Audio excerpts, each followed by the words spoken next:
Hello friends, welcome to Rankers Career Point. मैं हूं रवि। जैसा कि हमने आपको पिछले क्लासेस में आरएमएस एवरेज वैल्यू का फुल कॉन्सेप्ट बता दिया है, आज का जो हमारा टॉपिक है वो है mathematical representation of the vector.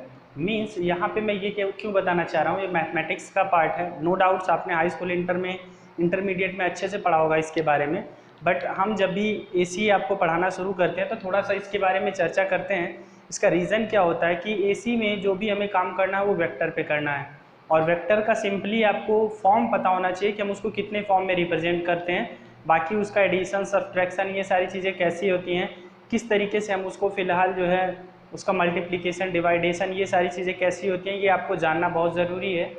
तो उसके रिप्रेजेंटेशन का जो है फिलहाल बहुत सारा फॉर्म होता है। सिंबॉलिक नोटेशन या रेक्टेंगुलर फॉर्म होता है आपका, ट्रिग्नोमेट्रिकल फॉर्म, एक्सपोनेंशियल फॉर्म और पोलर फॉर्म। ये सारे फॉर्म्स होते हैं किसी भी वेक्टर को रिप्रेजेंट करने के, ये सारे तरीके होते हैं। तो बेसिकली हम इस लेक्चर में यही पढ़ने वाले हैं कि कोई भी वेक्टर अगर है हमारे पास तो हम उसको कैसे कैसे रिप्रेजेंट कर सकते हैं, ठीक है ना। वेक्टर में हम लोग देखेंगे कि वेक्टर मतलब क्या है फिलहाल, जिसमें magnitude as well as direction दोनों, ठीक है ना।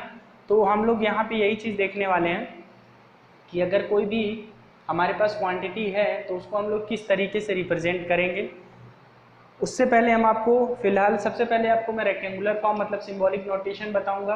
आप एक वर्ड में यहाँ सिंपली कह सकते हैं, हम यहाँ पे आपको कॉम्प्लेक्स नंबर्स को डील करने के बारे में थोड़ा सा, मैथमेटिक्स नहीं पढ़ा रहा हूँ, बस इलेक्ट्रिकल में जितनी चीज़ें यूज होंगी मैं बस आपको उसके बारे में बताना चाह रहा हूँ कि कैसे होगा रिप्रेजेंटेशन। फिलहाल किस तरीके से हम रिप्रेजेंटेशन करने वाले हैं, जो कॉम्प्लेक्स नंबर होते हैं उनको हम कैसे डील करेंगे। मैथमेटिक्स का जो कॉम्प्लेक्स नंबर होता है वो चूँकि इलेक्ट्रिकल इंजीनियरिंग में देखने को मिलेगा, तो उसको हम सॉल्व कैसे करेंगे, उसका मल्टीप्लाई, उसका डिवाइडेशन, उनका एडिशन, सब्ट्रैक्शन, ये सारी चीज़ें कैसे करेंगे ये हमें पता होना चाहिए।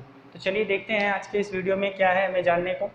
फिलहाल हम सबसे पहले क्या करेंगे, सबसे पहले हम यहाँ पे आपको जो है हम रिप्रेजेंटेशन बताते हैं कि वेक्टर को हम लोग कैसे हम लोग फिलहाल रिप्रेजेंट करेंगे। तो कोई भी वेक्टर जो होता है वो एक्स और वाई एक्सिस पे रिप्रेजेंट किया जाता है। सपोज एक हमने क्वाड्रेंट बनाया, ये हमने एक क्वाड्रेंट बनाया, हमने यहाँ पे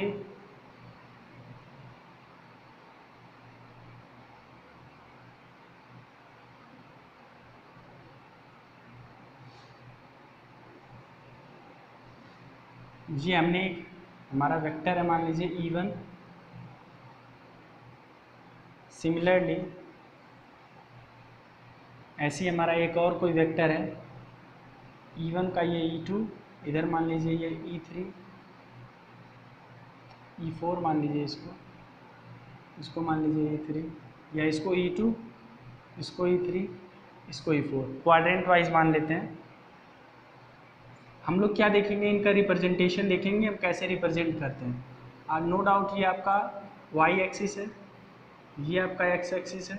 तो हम यहाँ पे आपको बताएंगे कि कैसे हम लोग जो है रिप्रेजेंट करने वाले हैं, किस तरीके से हम इसको लिखेंगे। तो सबसे पहले आप जान लीजिए कि अगर ये हमारे पास ये वैल्यू A1 है और ये वैल्यू B1 है, तो E1 की वैल्यू क्या होगी, E1 की वैल्यू क्या होगी वेक्टर फॉर्म में। तो नो डाउट आप लिखेंगे E1 is equal to A plus JB1। ध्यान रखिएगा, J यहाँ पे क्या है, J आपका एक कॉम्प्लेक्स नंबर है, एक जनरली नोटेशन है जो मैथमेटिक्स में जिसको आप आई से डिनोट करते हैं। यहाँ आई ना लेने का एक विशेष रीज़न है, क्योंकि हमें पता है कि इलेक्ट्रिकल इंजीनियरिंग में हर जगह आई आपके सामने देखने को मिल जाएगा करंट के फॉर्म में।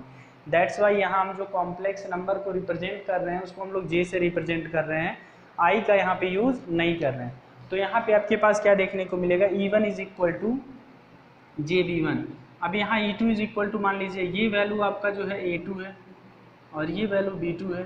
तो आप देखिए यहाँ A2 निगेटिव है और B2 क्या है, पॉजिटिव है। तो आपको E2 की वैल्यू यहाँ क्या देखने को मिलेगी, E2 is equal to -A plus JB2। Similarly E3 अगर देखिए, E3 हमें निकालना हो, E3 अगर निकालना हो तो आपका क्या हो जाएगा, इसको मान लीजिए ये जो वैल्यू है A3, ये B3, तो A3 माइनस, चूँकि माइनस यहाँ पे ये रहेगा नेगेटिव साइड पे है, और माइनस JB3। अगर E4 हमें इसी तरह कैलकुलेट करना है तो आप देखो E4 हमें कैलकुलेट करना है तो A4 माइनस JB4, मतलब ये जो वैल्यू है यहाँ से यहाँ तक, ये वैल्यू A4 को रिप्रेजेंट कर रहा है, यहाँ 0 से लेकर के यहाँ तक, और ये वैल्यू B4 को रिप्रेजेंट कर रहा है। अब ध्यान दीजिएगा हम लोग माइनस प्लस, कभी J को हमने प्लस के साथ लिया है, कभी J को हमने माइनस के साथ लिया है। अब यहाँ पे ये आप समझ पा रहे होंगे इसको, अगर जरा सा भी क्वाड्रेंट की जानकारी होगी कि राइट साइड में ये पॉजिटिव, ऊपर पॉजिटिव, नीचे निगेटिव, लेफ्ट साइड में निगेटिव, उसके अकॉर्डिंग हमने लिया। अब ये J जो है ये कॉम्प्लेक्स नंबर को दिखा रहा है, इसमें A पार्ट जितना है, जितना भी A पार्ट है, A पार्ट जो है ये रियल नंबर को रिप्रेजेंट कर रहा है, रियल पार्ट मतलब ये पूरा कॉम्प्लेक्स नंबर है, और B पार्ट जो है ये इमेजिनरी नंबर को। J का मतलब है कि B जो है वो A से एंटी क्लॉकवाइज रोटेटेड है। कितना रोटेटेड है? कुछ डिग्री रोटेटेड है। उस डिग्री की वैल्यू आप कैसे कैलकुलेट करेंगे, ये सारी बातें मैं आपको बताऊंगा। तो आपने ये निकाल लिया। J का मतलब है जब भी हम किसी क्वांटिटी में J से मल्टीप्लाई करते हैं तो वो एंटी क्लॉकवाइज रोटेट कर जाता है 90 डिग्री बेसिकली, ठीक है ना। तो यहाँ पे अब जो हमारे पास J की जो वैल्यू है ये होती है अंडर रूट माइनस वन, ये J की वैल्यू होती है। J की वैल्यू क्या होती है? Under root -1। अब हम लोग क्या करेंगे, इसमें अगर इसका मैग्नीट्यूड निकालना हो और फेज निकालना हो, ये तो हमारा हो गया रेक्टेंगुलर फॉर्म। कौन सा फॉर्म हो गया? रेक्टेंगुलर फॉर्म क्या हो गया? अब मैं एक स्टैंडर्ड फॉर्म में लिखता हूँ, E is equal to A plus minus JB, ऐसा लिख सकते हैं। अगर हमें मैग्नीट्यूड निकालना हो, मैग्नीट्यूड का मतलब होता है अंडर रूट A का स्क्वायर B का स्क्वायर, और अगर हमें एंगल निकालना है तो tan inverse plus minus B अपान E। ये आप इजीली इसको देख सकते हैं, ये मैग्नीट्यूड और ये उसके एंगल को दिखा रहा है कि कितना एंगल होगा, ठीक है ना। अब हम लोग सिग्निफिकेंस ऑफ J ऑपरेटर मैंने आपको बता दिया कि जब भी हम किसी क्वांटिटी में हम लोग J से मल्टीप्लाई करते हैं तो एंटी क्लॉकवाइज 90 डिग्री रोटेट कर जाता है, ठीक है ना। तो हम लोग यहाँ पे समझ लेते हैं, देखिएगा हमने क्या किया, एक क्वाड्रेंट बनाया। अगर हम किसी भी क्वांटिटी में J से मल्टीप्लाई करेंगे मतलब J इज इक्वल टू क्या हो जाएगा, 90 डिग्री एंटी क्लॉकवाइज,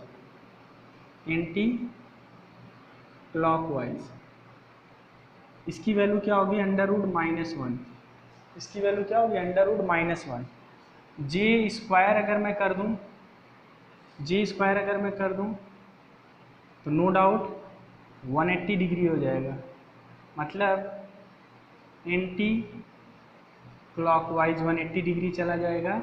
इसकी वैल्यू -1 हो जाएगी, आपको पता है। इसीलिए आप किसी भी क्वांटिटी में -1 से मल्टीप्लाई करते हैं तो आपका 180 डिग्री शिफ्ट दिखाता है। अगर J क्यूब की बात करें तो 270 हो जाएगा। इसकी वैल्यू हो जाएगी, इसकी वैल्यू क्या हो जाएगी? 1 अंडर रूट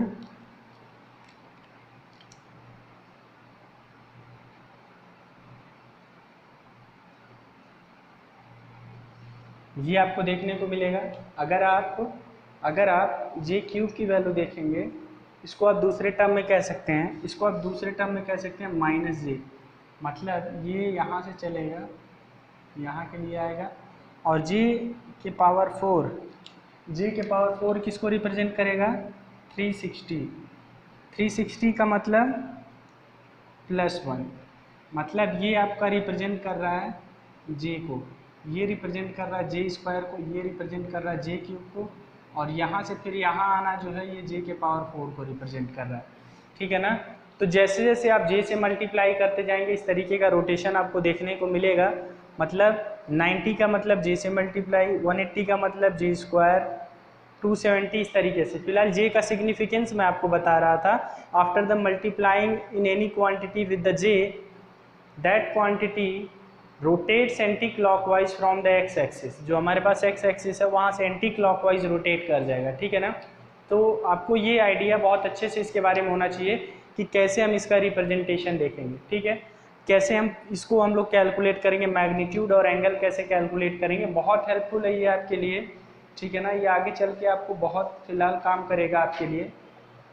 अब ये हमारा जो है इसका कॉन्जुगेट अगर हमें लेना हो, कहीं पर भी कॉन्जुगेट लेना हो, कॉन्जुगेट किसका लेना हो, इसको मैं मिटा रहा हूँ। अगर कोई कॉम्प्लेक्स नंबर दिया है उसका कॉन्जुगेट, मैं बस सिर्फ छोटे छोटे पॉइंट्स आपको डिस्कस करे दे रहा हूँ।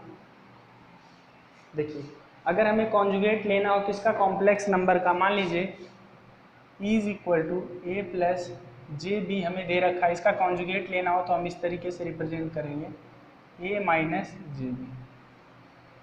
ये जो है ये कॉम्प्लेक्स कॉन्जुगेट है किसका, ई का, जो पहला इक्वेशन आप देख रहे हैं उसका है ये कॉम्प्लेक्स कॉन्जुगेट, ठीक है। अब अगर हमें इसका ट्रिग्नोमेट्रिकल फॉर्म देखना है, कौन सा फॉर्म, ट्रिग्नोमेट्रिकल फॉर्म अगर हमें देखना है तो वो हम लोग देख लेते हैं। Trigonometrical form,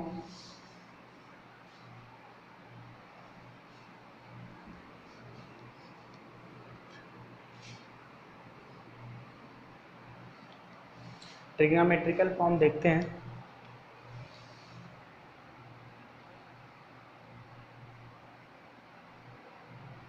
trigonometrical form, trigonometrical form में क्या होने वाला है समझिएगा अच्छे से। आपके पास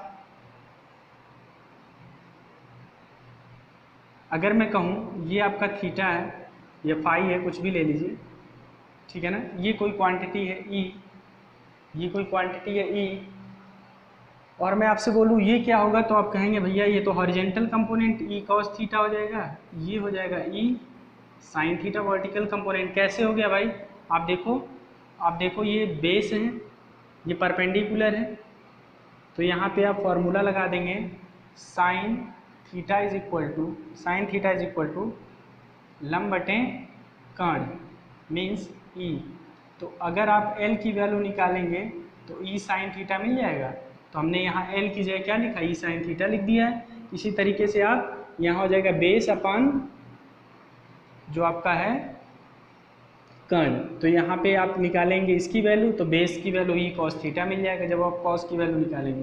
तो अब फाइनली आप देखिए तो इस चीज़ को आप लिख सकते हैं, क्या लिख सकते हैं, कंप्लीट आप ट्रिग्नोमेट्रिकल फॉर्म में लिख सकते हैं y इज इक्वल टू, कोई भी हम कॉम्प्लेक्स नंबर लिख रहे हैं तो हम y इज इक्वल टू लिख लें या e इज इक्वल टू लिख लें, कोई भी दिक्कत नहीं है। यहाँ पे y इज इक्वल टू हम लिख रहे हैं e cos theta plus J E sine theta. E आप यहाँ से कॉमन ले लीजिए तो क्या बचेगा, cos theta plus J sine theta. अब अकॉर्डिंग टू द क्वाड्रेंट, अगर ये क्वाड्रेंट चेंज होता है तो इसकी value y is equal to E cos theta plus minus J sine theta, कुछ भी हो सकता है ये, ठीक है ना, ये वैल्यू कुछ भी हो सकती है। तो ये बहुत इंपॉर्टेंट है, आपको इसको भी ध्यान रखना है। ये तो आपका हो गया कौन सा फॉर्म, ये आपका ट्रिग्नोमेट्रिकल फॉर्म हो गया। अगर हम लोग इसी को एक्सपोनेंशियल फॉर्म में रिप्रेजेंट करना चाहें, तो आयलर इक्वेशन आपने जनरली पढ़ा होगा, इसका एक्सपोनेंशियल फॉर्म जो होता है e के power plus minus J theta is equal to होता है cos theta plus minus sine theta, cos theta plus minus sine theta, यहाँ पे जे भी रहेगा, ठीक है ना, ये हो जाएगा। अब देखिएगा अगर ये आपने लिख लिया तो यहाँ आप लिख सकते हैं e के power J theta is equal to cos theta plus J sine theta, और e के power minus J theta is equal to आप लिख सकते हैं cos theta minus J sine theta. ये चीज़ आप इस तरीके से इसका रिप्रेजेंटेशन कर सकते हैं, ठीक है ना। आई होप आपको इसमें कोई दिक्कत नहीं होना चाहिए। अगर पोलर फॉर्म लिखने की बात करूं तो पोलर फॉर्म कुछ और नहीं होता है, पोलर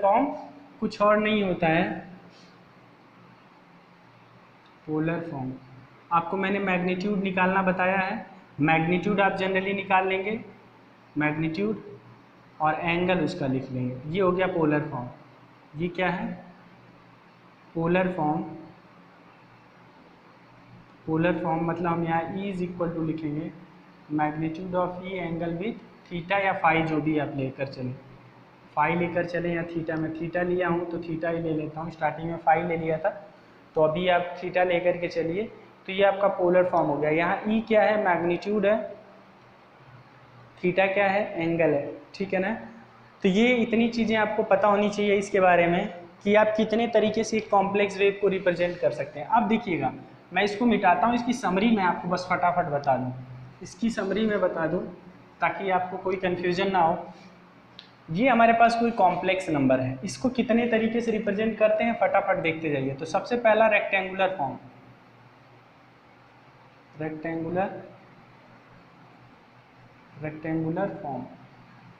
रेक्टेंगुलर फॉर्म क्या होगा, E is equal to A plus J B. ये रेक्टेंगुलर फॉर्म हो गया, ये क्या हो गया, रेक्टेंगुलर फॉर्म हो गया। उसके बाद ट्रिग्नोमेट्रिकल फॉर्म, ट्रिग्नोमेट्रिकल फॉर्म हमें देखना है।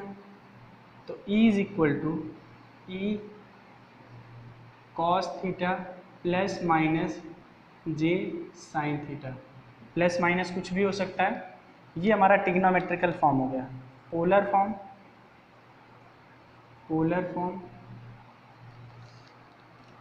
E is equal to mod of, mod means magnitude theta, ठीक है ना। पोलर फॉर्म हो गया। एक्सपोनेंशियल फॉर्म अगला है हमारे पास, exponential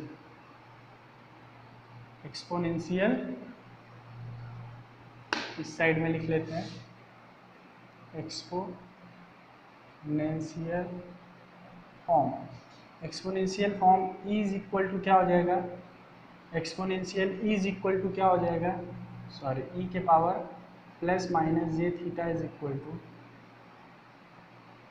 cos theta plus minus J sine theta. This is the exponential form of E is equal to A plus I B complex number, ठीक है ना। अब देखिए आपसे क्या है कि क्वेश्चन इस पे बहुत तरीके से पूछा जा सकता है। मैं एक सिंपल सा क्वेश्चन लूँगा, अगर आप एसी थ्योरी पढ़ रहे हैं तो बहुत ही अच्छे से आपको क्लियर होना चाहिए, नो डाउट ये आपके लिए बहुत हेल्पफुल है। अगर आप इसमें लैग करते हैं तो बहुत ज़्यादा दिक्कत है आपके लिए। मैं एक छोटा सा क्वेश्चन लेता हूँ, कोई भी एक क्वेश्चन ले लूँगा, उसमें सारी चीज़ें कैलकुलेट करके मैं आपको बताऊँगा कि कैसे निकलेगा, ठीक है। मैं इसी पे एक क्वेश्चन लेता हूँ, भी वेक्टर एडिशन भी मैं आपको बताऊँगा कि वेक्टर एडिशन हम लोग कैसे पढ़ने वाले हैं। तो देखिएगा हमने y इज इक्वल टू एक क्वेश्चन ले लिया 3 प्लस J4, ये हमारे पास कोई कॉम्प्लेक्स नंबर आया। ऐसे नंबर्स आपको एसी में हर जगह देखने को मिलेंगे, हर जगह। जब भी आपका एक रजिस्टर होगा, एक कैपेसिटर या इंडक्टर होगा, कैपेसिटर हुआ तो माइनस, इंडक्टर हुआ तो प्लस, में आपको इस तरीके से हमेशा एक इक्वेशन देखने को मिलेगा। तो आपको सबसे पहले क्या निकालना पड़ सकता है, मैग्नीट्यूड। तो ध्यान रखिएगा मॉड अगर हमें निकालना है मैग्नीट्यूड, तो नो डाउट आप इसका क्या करेंगे, 3 का स्क्वायर अंडर रूट प्लस 4 का स्क्वायर, फार्मूला मैंने बताया अंडर रूट ए स्क्वायर प्लस बी स्क्वायर, तो ये आपका आ जाएगा 5। मतलब मैग्नीट्यूड ऑफ y कितना आया, 5 आया। अब आपको पोलर फॉर्म मतलब एंगल निकालना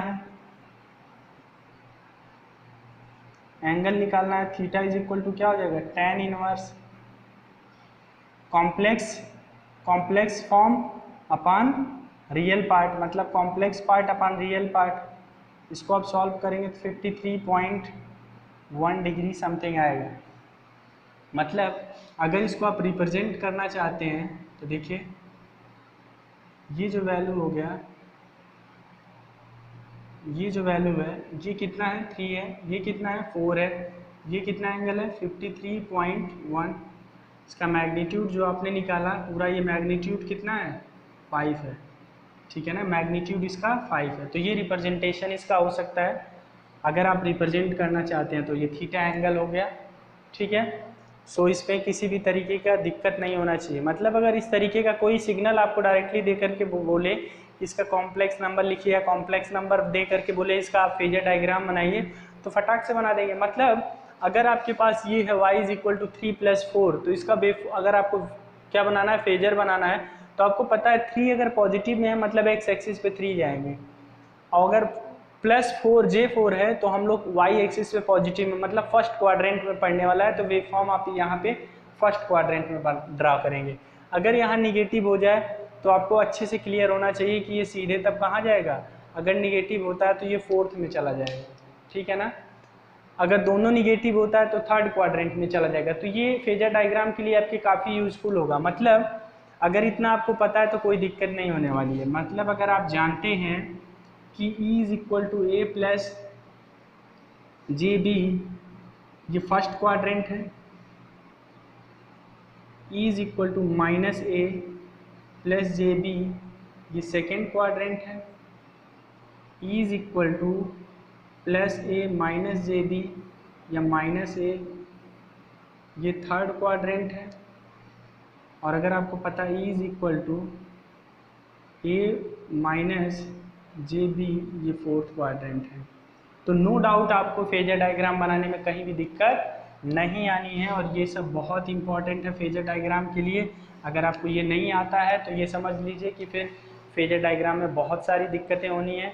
और आपको अच्छे से पता है कि AC जो होता है ये पूरा का पूरा फेजर डायग्राम पे बेस्ड है, पूरा का पूरा वेक्टर पे ही बेस्ड है। तभी आपको अच्छे से सारी चीज़ें क्लियर होंगी जब ये आपको पता होगा। सो इस वीडियो को आप एक बार 2 बार अच्छे से देखिएगा, इसका नोट्स बना लीजिएगा।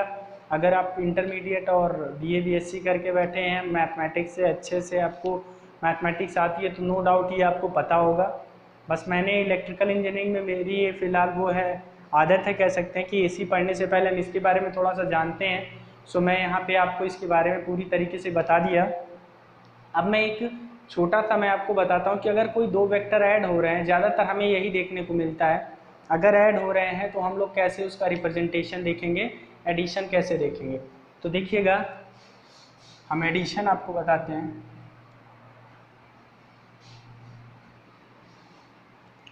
हर एक फॉर्म में आपको पता होना चाहिए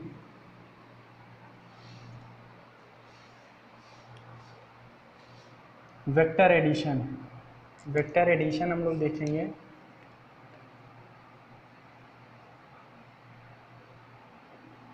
वेक्टर एडिशन मान लीजिए x is equal to A plus A1 JB1, y is equal to A2 plus JB2 है। तो इनको आप अगर इसी फॉर्म में ऐड करना चाहते हैं, इसी फॉर्म में ऐड करना चाहते हैं, तो आप देखिए क्या होगा।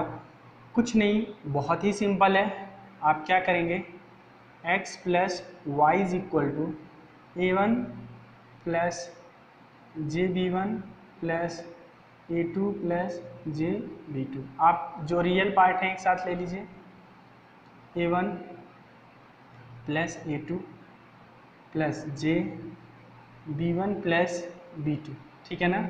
अब अगर आप इसका मैग्नीट्यूड निकालना चाहेंगे, x प्लस वाई का एक साथ मैग्नीट्यूड, तो under root A1 plus A2 का square plus B1 plus B2 का स्क्वायर।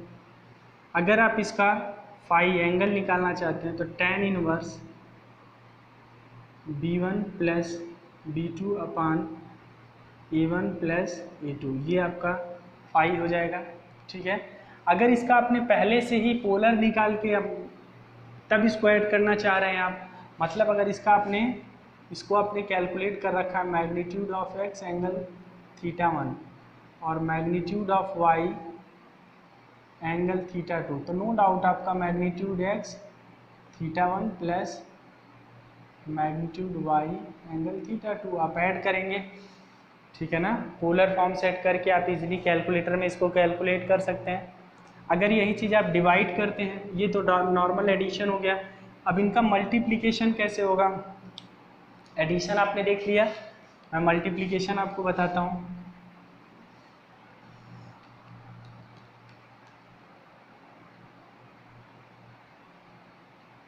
मल्टीप्लिकेशन आप देखिएगा, हमें इन्हीं का मल्टीप्लिकेशन करना है, तो x इंटू वाई अगर हमें देखना है तो mod of x angle θ1 and mod of y angle θ2। तो आप देखिए जब मल्टीप्लाई करते हैं तो एंगल जुड़ जाते हैं, तो एक्स वाई एंगल θ1 प्लस θ2, ये मल्टीप्लिकेशन हो गया। डिवाइड देख लेते हैं, डिवाइड एक्स अपान वाई, जब भी हम डिवाइड करते हैं तो एंगल सब्ट्रैक्ट हो जाता है। क्या हो जाता है?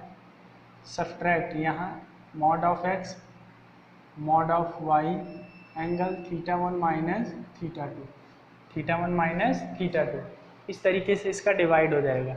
तो मल्टीप्लिकेशन डिवाइडेशन कैसे होता है वेक्टर का, ये सारी चीज़ें आपको कंफर्म होनी चाहिए।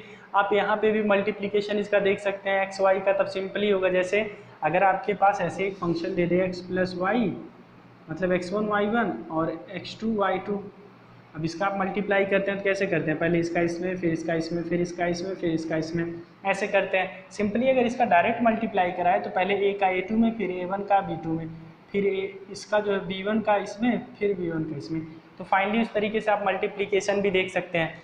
तो आपको ये बात समझनी है कि हमें वेक्टर के साथ कैसे फ़िलहाल बिहेव करना है, ठीक है। ये तो आपका मल्टीप्लिकेशन, डिवाइड और ये एडिशन हो गया। अब एडिशंस का जो है मैं आपको फेजर डायग्राम ड्रॉ करके बताता हूँ कि फेजर डायग्राम कैसे ड्रॉ होगा, ठीक है ना। तो हम पहले देखते हैं, हम पहले यहाँ पे कुछ एजम्पशन हम मान लेते हैं। एजम्पशन मान इसलिए लेते हैं क्योंकि यहाँ मानना है, यहाँ हमें पता नहीं है, लेकिन आगे चल के हम देखेंगे कि वो चीज़ जो है फ़िलहाल हमारा गिवन हो सकता है, हमें ऑलरेडी पता हो सकता है। हम यहाँ मान लेते हैं क्या, θ2 इज़ ग्रेटर देन θ1, ठीक है ना। तो अब देखिए हम फेजर इसका बनाएंगे, समझिएगा आराम से। दोनों फर्स्ट क्वाड्रेंट में ही बनने हैं, आप देख के बता सकते हैं फेजर डायग्राम आपका कहाँ बनना है, फर्स्ट क्वाड्रेंट में। यहाँ पे मान लीजिए A1 है,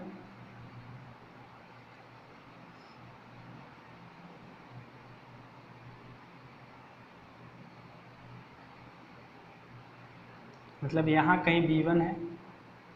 मैं इसको ना देखा हूँ तो भी कोई दिक्कत नहीं है, बस आप समझ लेना जो यहाँ हम B1 दिखाएंगे वो यही है कहीं ना कहीं, ठीक है ना। मतलब ये θ1 है, चूँकि θ2 ग्रेटर है, θ2 ग्रेटर है। ग्रेटर कब हो सकता है भाई? जब हमारा क्या होगा, B1 की वैल्यू ग्रेटर हो और A1 की वैल्यू या तो कम हो। ये देखिए यहाँ पे ये θ1 है, ये हमारे पास A2 है, बट B2 की वैल्यू बहुत ज़्यादा है, तो ये हमारा B2 है। हम इसको मिटाते हैं, बस आप समझिएगा कि ये A2 है यहाँ से यहाँ तक, और ये जो वैल्यू है ये B2 है, ये जो आप देख पा रहे हैं, ठीक है ना। मतलब ये हमारा जो है, ये हमारा y वेक्टर है, ये x वेक्टर है। अब दोनों को हमने जब जोड़ा तो एक रिजल्टेंट आया r is equal to a plus B, sorry a1 a2 plus j b1 b2, ये हमारे पास एक रिजल्टेंट आया। रिजल्टेंट मतलब इसका जब हम लोग क्या निकालेंगे, हम लोग इसका रिजल्टेंट मॉड निकालेंगे तो under root a1 plus a2 का square plus b1 plus b2 का स्क्वायर ही हमें देखने को मिलेगा। तो इसी तरीके से अगर हम इसका निकालते हैं, इसका हम निकालेंगे तो आप देखो a1 प्लस a2, अगर आप इसको ऐड करके देखेंगे, फिर यहाँ पे b1 और b2 दोनों ऐड करेंगे तो इसका स्क्वायर क्या होगा, रिजल्टेंट हमें निकालना है। तो रिजल्टेंट जाहिर सी बात है इससे ज़्यादा ही आएगा, तो ज़्यादा का मतलब क्या होगा, इन दोनों का वेक्टर, ये हमारा रिजल्टेंट होगा r जिसकी value a1 plus a2 plus j b1 b2, ये हमारा r है, या आप कह सकते हैं ये हमारा है x प्लस वाई। अब जो एंगल होगा, एडिशन में ध्यान दीजिएगा, यहाँ θ2 था, यहाँ θ1 था, तो रिजल्टेंट यहाँ कुछ एंगल आएगा दैट इज थीटा, ये θ2 था, ये जो रिजल्टेंट आया ये θr, हम इसको बोल सकते हैं रिजल्टेंट एंगल, ठीक है ना।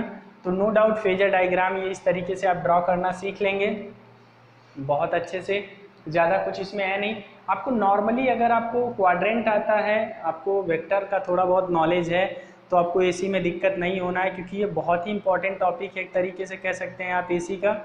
हर एक बात पे आपको ये देखने को मिलेगा, कहीं भी आप देखेंगे रियल नंबर, कॉम्प्लेक्स नंबर, हमेशा एक्टिव पावर, रिएक्टिव पावर, क्यों हम किसी को एक्टिव पावर कह रहे हैं, रिएक्टिव पावर कह रहे हैं, बहुत बड़ा रोल है, कैसे हम फेजर डायग्राम बनाएंगे, ट्रांसफार्मर से लेकर के मशीन का हर एक फेजर डायग्राम कहीं ना कहीं इस पर बेस्ड है। तो आपको इसका नॉलेज होना चाहिए, बहुत अच्छे से होना चाहिए, एटलीस्ट आपको इसके सारे फॉर्म रिप्रेजेंटेशन जो है अच्छे से आने चाहिए, तभी आप एसी अच्छे से डील कर पाएंगे, ठीक है ना। तो फिलहाल आई होप आपको चीज़ें समझ में आई होंगी, बहुत इंपॉर्टेंट टॉपिक है, अच्छे से एक बार दो बार देख लीजिएगा वीडियो को, और अगर कहीं डाउट होता है तो उसको आप हमें कमेंट सेक्शन में कमेंट करके पूछिएगा। फिलहाल आज के इस वीडियो में इतना ही, फिर मिलते हैं अगले वीडियो में, तब तक के लिए जय हिंद।